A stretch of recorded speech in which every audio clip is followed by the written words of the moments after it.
This aunt's house you used to eat at all the time, now when you go over there to eat, guess what? Honey, don't you eat them people's food. And let me tell you why. Because I myself have been poisoned by my own blood. Sure, with curses. Haven't we all been there? The evil eye. When they see you shining, you're shining a little too bright, so they got to bring you down to earth. But it's something different when it...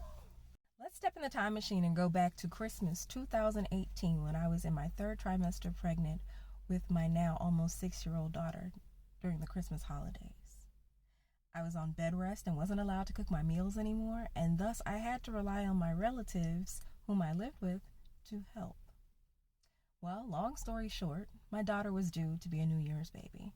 She was delivered December 14th in an emergency cesarean because when I went to my weekly appointment for the ultrasound, they found that there was no fluid around my baby.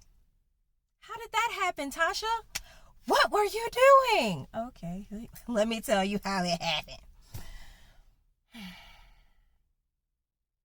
I allowed someone else to cook for me, which is something I never do as a chef. Rarely do. I'm a very picky eater, but given the fact that I was on doctor's orders not to cook, not to stand, not to do much of anything at that phase of my pregnancy, I relied on my relatives to cook for me. I bought my groceries, but they would cook my meals. And occasionally I would participate in the family meal. And at the time, I was the only person in my family who wasn't eating meat.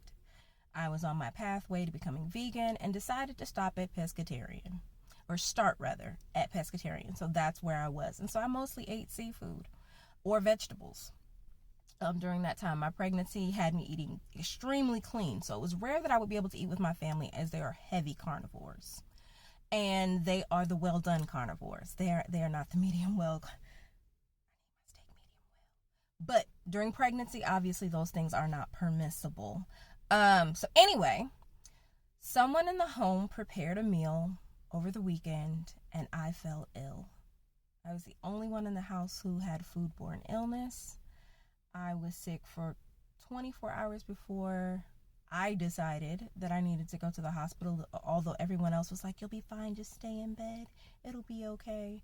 And then in the middle of the night, I asked my mother, would she please take me? And my mother was not the only other adult. It was a house full of 7 or 8 people, I think. And this is like leading up to the pandemic. So my mother took me to the hospital in the middle of the night, and they triaged me, did all the things, helped me get my electrolyte levels back up because I'd been vomiting for days. I had not vomited one single time my entire pregnancy. Dilly beans, that's my secret. But anyway, pickled green beans.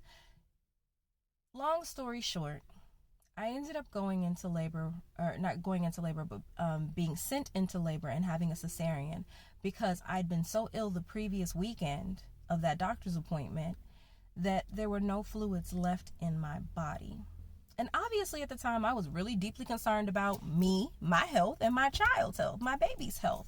So I didn't stop to really process or think about anything that had happened to me. Fast forward to a couple of years later, I'm talking to girlfriends and reminiscing on things and trauma bonding as we do sometimes.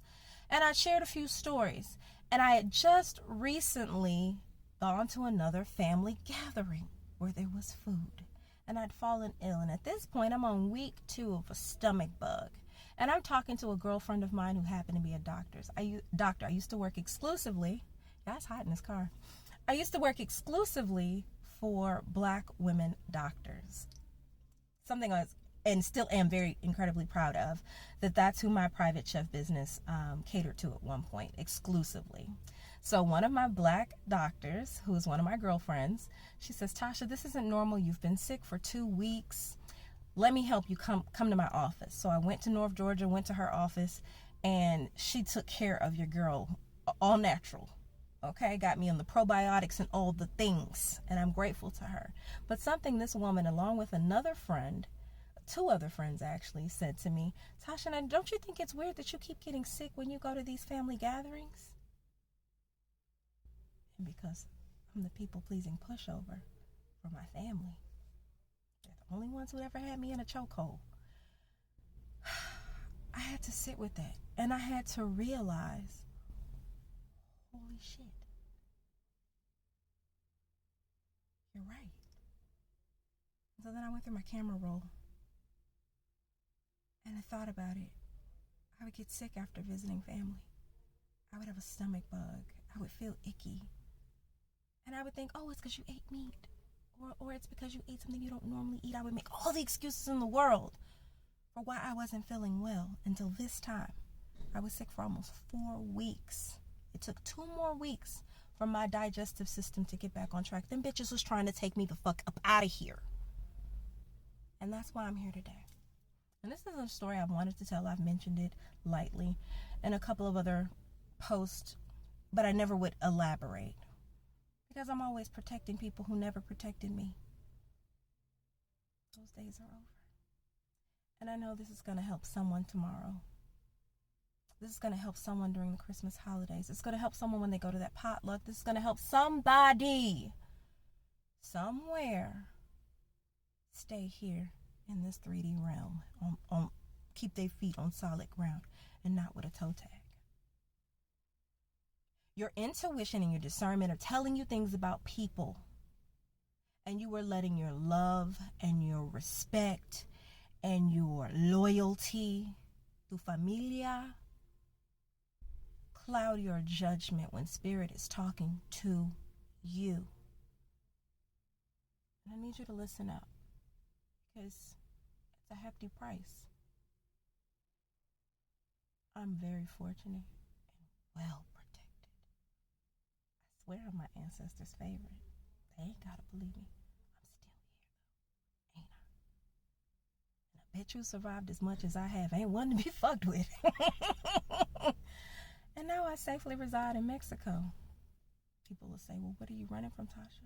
Well, now you know. They're not the only ones. Somebody here has a hell of a mission, and you have been to hell and back.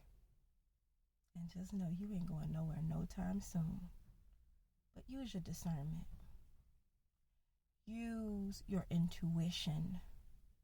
Listen to the messages and pay attention. You better wake up and pay attention. All right, y'all have a happy holiday. Be safe. Don't go eat them people's food.